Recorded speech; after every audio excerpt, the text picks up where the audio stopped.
સાબરકાંઠામાં ભાજપના ઉમેદવાર સામે ભારે વિરોધ જોવા મળી રહ્યો છે। આયાતી ઉમેદવાર બદલો, ભાજપ જીતાડોના નારા સાથે ભારે વિરોધ જોવા મળ્યો।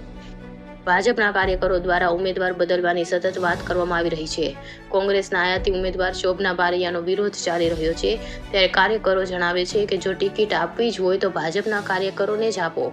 મોટી સંખ્યામાં કાર્યકરો ભાજપના કાર્યાલય ખાતે પહોંચ્યા। ખેસ ધારણ કરીને કાર્યકરો શોભનાબેન બારૈયાનો વિરોધ કરી રહ્યા છે। કોંગ્રેસના આયાતી ઉમેદવાર બદલવાની માંગ કરી રહ્યા છે। કાર્યકરો જણાવે છે કે પોસ્ટકાર્ડ નરેન્દ્ર મોદી સુધી પહોંચાડીશું અને કોઈ પણ સંજોગોમાં ઉમેદવાર બદલવાની માંગ સાથે ભારે વિરોધ પ્રદર્શન જોવા મળ્યું હતું। મોટી સંખ્યામાં કાર્યકર્તાઓ હાજર રહી વિરોધ પ્રદર્શન કરી રહ્યા હતા અને કોંગ્રેસ ઉમેદવાર નહીં ચલેગાના નારા સાથે ભારે વિરોધ જોવા મળી રહ્યો હતો। 2000થી વધુ પણ પોસ્ટકાર્ડ છાપવામાં આવ્યા હતા, જેમાં આયાતી ઉમેદવાર બદલો, ભાજપ જીતાડો તેવા શબ્દોનો ઉપયોગ કરી શોભનાબેન બારૈયાનો વિરોધ કર્યો હતો।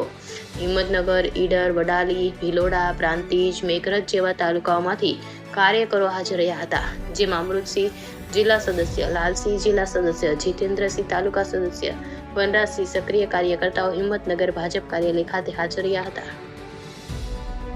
India 24 news reporter Jayesh Thakor સાથે શૈલેષ પટેલ, ચીફ બ્યુરો, સાબરકાંઠા। જો કદાચ જીતવી હોય તો ખરેખર આ ઉમેદવારને હટાવવો જ પડશે અને ઉમેદવાર નહીં હટે તો સાહેબ આપણું કમર વચ્ચે કરવી જશે।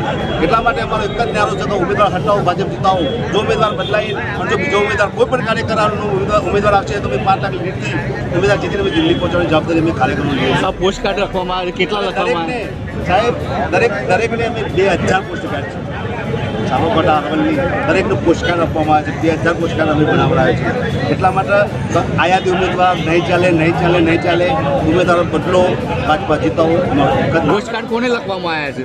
આગળનો કાર્યક્રમ એ છે સાહેબ કે અમારો કોઈ ભાજપ સાથે અમારો કોઈ વિરોધ નથી, સરકારશ્રી જેમ હંગાતી વિરોધ નથી। અમારો આગળની રણનીતિ તો સરકાર નહીં સોંપે તો અમારી આગળની રણનીતિ બધા કાર્યકરો ભેગા મળી અને જે રણનીતિ નક્કી કરે એ આપણે જણાવશું। પોસ્ટકાર્ડ લખવામાં આવે દરેક જિલ્લાના દરેક કાર્યકરો દરેકને અમે રજૂઆત કરીએ છીએ। અમે અધ્યક્ષને પણ રજૂઆત કરીએ છીએ કે એક જ પોસ્ટકાર્ડમાં એક જ છે કે ભાઈ ઉમેદવાર હટાવો, ભાજપા જીતાવો। એ જ લીધી તરફ ભાજપના કાર્યકર્તા છીએ તો અમારો એક જ નારો તો બસ બધા પોસ્ટકાર્ડમાં એક જ ઉમેદવાર હટાવો, ભાજપા જીતાવો। આ જ પોસ્ટકાર્ડ દરેક જગ્યાએ મોદી સાહેબશ્રીને, સરકારશ્રીને, અમારા જે કલેક્ટરશ્રીને આવેદનપત્ર આપવાનું છે, અધ્યક્ષશ્રીને આપવાનું છે, દરેકને આપવાનું સાહેબ।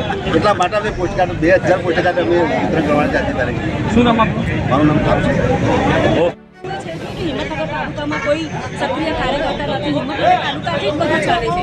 હંમેશા પ્રાંતિજથી તાલુકાથી બધા સાંસદ સભ્ય અને ધારાસભ્ય ચૂંટીને આવે એ બી વ્યાજબી નથી ને। અમને સ્થાનિક અહીંયાના જ પ્રોપર હિંમતનગરના જ જોઈએ। કોઈ બી નાનામાં નાનો વ્યક્તિ હશે તો બી ચાલશે। અમને ખાલી ફક્ત કોંગ્રેસમાંથી આવેલા હયાત ઉમેદવાર ન જોઈએ। અરવલ્લી જિલ્લામાં પહેલી વાર ટિકિટ મળી।